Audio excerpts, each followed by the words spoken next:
একটা মন ছুঁয়ে যাওয়া কবিতা, সুনীল গঙ্গোপাধ্যায়ের না পাঠানো চিঠি। মা, তুমি কেমন আছো? আমার পোষা বেড়াল খুঞ্চু, সে কেমন আছে? সে রাত্রিরে কার পাশে শোয়? দুপুরে যেন আলী সাহেবদের বাগানে না যায়। মা, ঝিঙে মাচায় ফুল এসেছে। তুলিকে আমার ডুরে শাড়িটা পরতে বলো, আঁচড়ের ফেসোটা যেন সেলাই করে নেয়। তুলিকে কত মেরেছি, আর কোনোদিন মারব না। আমি ভালো আছি, আমার জন্য চিন্তা করো না। মা, তোমাদের ঘরের চালে নতুন খড় দিয়েছ? এবারে বৃষ্টি হয়েছে খুব। তরফদার বাবুদের পুকুরটা কি ভেসে গেছে? কালুহুলুরা মাছ পেয়েছে কিছু? একবার মেঘের ডাক শুনে কই মাছ উঠে এসেছিল ডাঙায়। আমি আম গাছতলায় দুটো কই মাছ ধরেছিলাম, তোমার মনে আছে মা? মনে আছে আলী সাহেবের বাগানের সেই নারকল? চুরি করে আনিনি, মাটিতে পড়েছিল, কেউ দেখেনি। নারকল বড়ার সে স্বাদ এখনো মুখে লেগে আছে। আলী সাহেবের ভাই মিজান আমাকে খুব আদর করত। বাবা একদিন দেখতে পেয়ে চালা কাঠ দিয়ে পিটিয়েছিল আমাকে। আমার কি দোষ? কেউ আদর করলে আমি না বলতে পারি? আমার পিঠে এখনো সে দাগ আছে। আলী সাহেবদের বাগানে আর কোনো দিন যাইনি, আমি আর কোনো বাগানেই যাই না।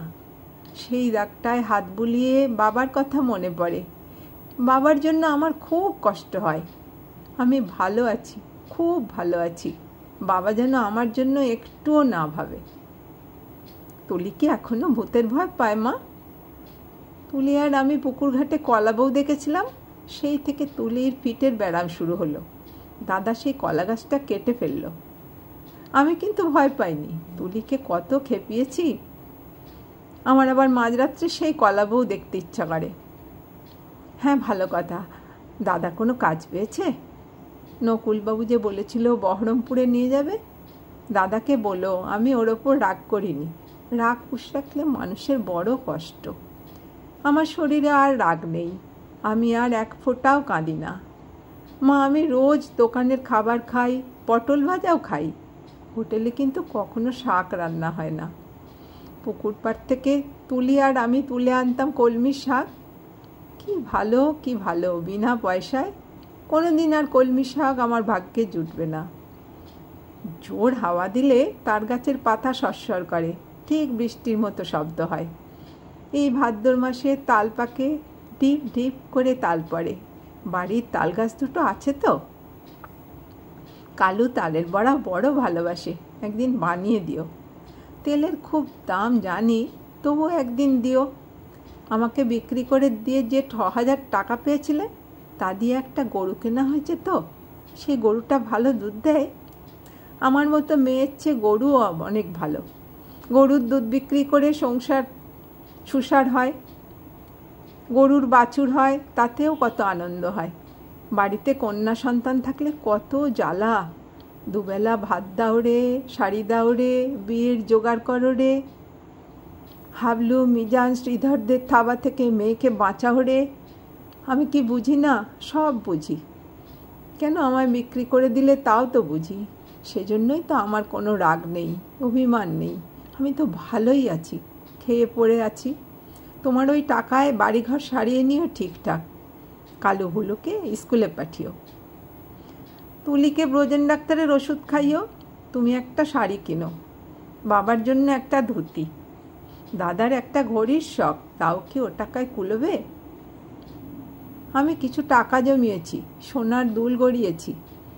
একদিন কি হলো জানো মা? আকাশে খুব মেঘ জমেছিল। দিনের বেলায় ঘুরঘুরঠে অন্ধকার। মনটা হঠাৎ কেমন কেমন করে উঠল। দুপুরবেলা চুপি চুপি বেরিয়ে ট্রেনে চেপে বসলাম। স্টেশনে নেমে দেখি একটি মাত্র সাইকেল রিক্সা।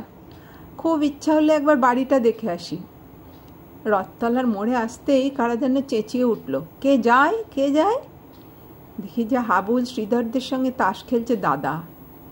আমাকে বলল, হারাম জাদি, কেন ফিরে এসেছিস? আমি ভয় পেয়ে বললাম, ফিরে আসিনি গো, থাকতেও আসিনি, একবার শুধু দেখতে এসেছি। হাবুল বলল, এটা একটা বেবুসে মাগি। কি করে জানলো বলো তো? তাকে আমার গায়ে লেখা আছে।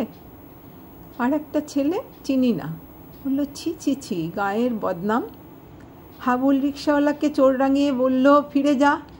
আমি বললাম, দাদা আমি মায়ের জন্য কটা টাকা এনেছি। আর তুলির জন্য। দাদা টেনে একটা চড় কষালো আমার গালে। আমাকে বিক্রির টাকা হকের টাকা, আর আমার রোজগারের টাকা নোংরা টাকা। দাদা সেই পাপের টাকা ছোঁবে না, ছিনিয়ে নিল শ্রীধর। আমাকেও দূর দূর করে তাড়িয়ে দিল। তবুও আমি দাদার উপর রাগ করিনি। দাদা তো ঠিকই করেছে। আমি তো আর দাদার বোন নই, আমি তোমার মেয়ে নই, তুলির দিদি নই। আমার টাকা নিলে তোমাদের সংসারের অকল্যাণ হবে। না না, আমি চাই তোমরা সবাই ভালো থাকো। গরুটা ভালো থাকুক, তালগাছ দুটো ভালো থাকুক, পুকুরের মাছ হোক, খেতে ধান হোক, ঝিঙে মাচায় ফুল ফুটুক, আর কোনো দিন ওই গ্রাম অপবিত্র করতে যাব না। আমি খাট বিছানায় শুই, নীল রঙের মশারি, দোরগোড়ায় পাপোশ আছে, দেওয়ালে মা দুর্গার ছবি, আলমারি ভর্তি কাঁচের গ্লাস, বনবন করে পাখা ঘোরে।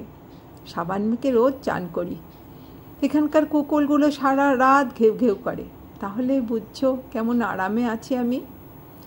আমি আর তোমার মেয়ে নই, তবু তুমি আমার মা।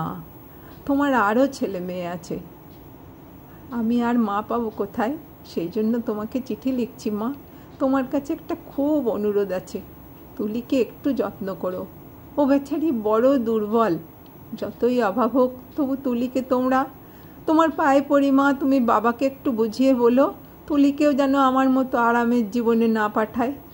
যেমন করে হোক তুলির একটা বিয়ে দিও, ওর একটা নিজস্ব ঘর সংসার, একজন নিজের মানুষ। আর যদি কোনো রকমেই ওর বিয়ে দিতে না পারো, ওকে বলো গলায় দড়ি দিয়ে মরতে, মরলেও ও বেঁচে যাবে।